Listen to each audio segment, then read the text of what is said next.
My first question relates to the prescriptions. What percentage of prescriptions are currently being processed on the NVPS system? And next, would you accept that vet-only prescribing will not meet regulations, because simply there will be no competition, and anyone with any grain of common sense could see that? There won't be competition, and also it will lead to less availability. And also, I just want to ask, in terms of Objective 5 of EU Regulation 2019-6, it states that this regulation aims to reduce the administrative burden, enhance internal market and increase the availability of veterinary medicinal products, while guaranteeing the highest level of public and animal health and environmental protection. Do you acknowledge that the responsible person and the veterinary pharmacist have critical roles to play if this objective is to be achieved? Their roles are not apparent from the draft regulations. And do you acknowledge that as a result of the moves made by your department in 2012 to endorse a personal qualification for the responsible persons that committed them to include several prescribing responsibilities, that means that responsible persons were prescribing these medicines when EU regulation came into force in 2019? And I'd just like you to answer those questions, but also I'm calling for a fair resolution here. I believe that there's going to be a lot of wrong done, and there's going to be a lot of wrongs done to rural businesses. I'm very concerned also about that, and I believe that this has to be got right, and there has to be proper collaboration with the stakeholders who have provided you all with a legal opinion. Okay. Thank you, Chair, and thank you, Deputy Nolan, for raising those points. Look, you outlined them well, and I'm going to go to the officials, particularly Peter and Paul, to answer some of the specific questions you have around percentage of prescriptions and the vets element there as well. But let me just, I suppose, bring it back to the start.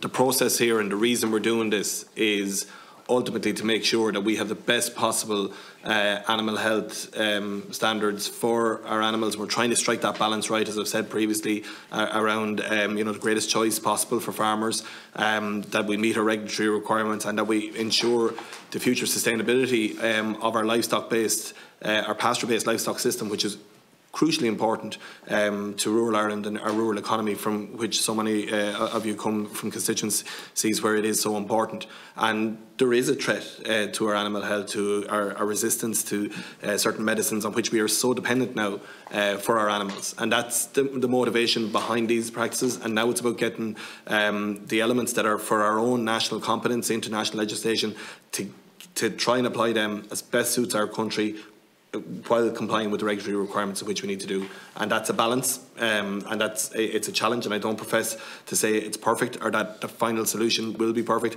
Anybody that, stakeholders in this that come with legal opinion, that think there are ways around the challenges that we all know are here, that you as a committee have dealt with previously so extensively in your previous report, we're actively analysing them to try and see is there some way to be able to apply them that would best suit our system. But it's about getting that balance right, and that's ultimately what we want to do, while also recognising that the motivation here is that threat that there is longer term to the health of our livestock pasture-based system that is so important to our rural economy. So I might just, on the percentage prescriptions point, bring in Peter, and then on the vets point, bring in Paul, if that's okay. Just mention the query you have on how many percentage of vets who are using the system, many prescriptions that are written, percentage of prescriptions. What we have, and I mentioned earlier on to Deputy Carty, is we have 20 vets who are using the system on a pilot basis for us, and 100% of their scripts that are writing are going on the MBPS system. Those scripts that are writing are dispensed prescriptions, so there's no undispensed prescriptions on that system at all. So they're using it in a capacity for us to get practical feedback on implications, practical application of the system. To give us to say what's good about it, what's working, what doesn't work. So they're talking to their farmers, they're working on saying how does it work, and the farmers are getting the SMS or the text or the prescriptions on those. So that's the prescription on that. To say that the system. Sorry, can I just on the point there, like in terms of the prescriptions now, not the number of vets. Do we know what the number of prescriptions is, or the percentage of prescriptions? Well, I wouldn't have the percentage. Could I get it in a parliamentary response? You can indeed, absolutely. Yeah, thank you. Submit that with yeah, because I need that. Thanks. That's no problem. With regards to, well, you take sorry. Deputy Nolan, if I can come in to deal with the Objective 5. And Objective 5 is about the availability of products. So each of the member states previously would have had their own authorising agency, such as the HPRA, and their own number of products that each market would have. What this new regulation has brought in is that we have access to the products in other markets in certain circumstances. So the first thing it did was made sure that the prescription that a vet issues is valid throughout the community. That's one way in which the availability has been increased, and that prescription can be used throughout the community, but you must use the products that are authorised in the member states in the main. But in circumstances where those products aren't available, and there are some, especially for exotic animals and for equines, where we're such a small market within the veterinary medicinal product sphere that we need products from other member states. And prior to this regulation, it was much more difficult to access them. So the provision somewhere around 110 of the Article 110 and so on, it relates to what we know as the cascade. So you can go, for example, to Lithuania for a product if the product isn't available here, if that product isn't available with those ingredients. So that is where the market has been greatly improved in terms of Objective 5. And just to say as well that, you know, it's really, really important that we are able to, you know, utilise this system of accessing medicines in other member states.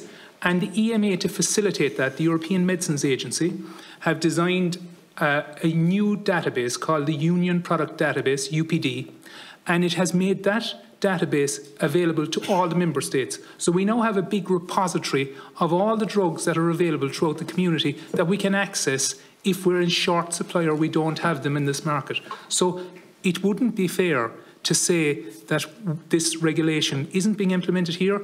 My division within the department, along with Connors and so on, are communicating the benefits in terms of accessibility and availability of products. And there are very many for vets out there and for animals. At the end of the day, this is to ensure that there's enhanced animal welfare, that, for example, your gerbil that might need a particular treatment, or pet animals have access to product, and certain products for horses. So, and vaccines as well. It's all to ensure that there's more preventative medicine, less use of antimicrobials, which is another of the objectives. So that's where the availability comes in, and we're utilising all of those flexibilities that this new regulation extends to us.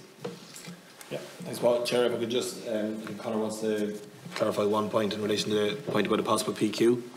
Just ask Deputy Nolan, just in relation to your request for information via PQ. If I understand you correctly, is your question going to be the percentage of total prescriptions issued or recorded on the NVPS? Yes. We wouldn't have that data because we don't collect data on the total number of scripts issued by vets. So, as Peter said, it's the 20 vets using the NVPS on a pilot system are recording their scripts, but we wouldn't know the total gross number of scripts issued. So, therefore, we wouldn't have the data to actually answer that PQ. But would the vets not be supplying that so that you could get a picture if this was kind of rolled out on a voluntary basis? Would it not have made sense to just see how many scripts have gone through it? No, so we don't have legal. What's the reason for not? Because we don't have a legal basis to make it mandatory to record scripts, which is the purpose of this is why it's the purpose, one of the purposes of this bill. So I just wanted to clarify that point. Okay. Thanks, Chair.